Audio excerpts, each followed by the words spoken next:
golden brown chicken cutlets. To the ingredients: 3 boneless, skinless chicken breasts. Now you gotta butterfly these chickens. So take the fattest part facing you, take a really sharp knife, and you're gonna slice down the middle, but not all the way through.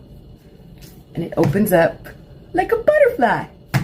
Place your chickens in between 2 pieces of plastic wrap, and then take your meat mallet and beat the fire out of it till it's like a 1/4 inch thick. Set up your dredging station. That is flour seasoned with salt, pepper, and garlic powder, eggs that have had the fire whisked out of them, and Italian-style breadcrumbs. Cutlet, dunk it in your flour lightly. Then to the egg, shake some of that off. And then the breadcrumbs, pack it in nice so it gets crispy.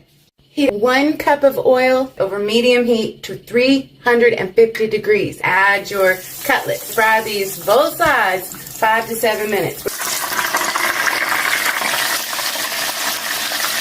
Just like that, golden brown, and the internal temp is 165 degrees. Place them on a wire rack over some paper towels and allow them to drain. And because we're fancy, sprinkle them with some freshly chopped parsley right out of the garden. Do I even need to say it?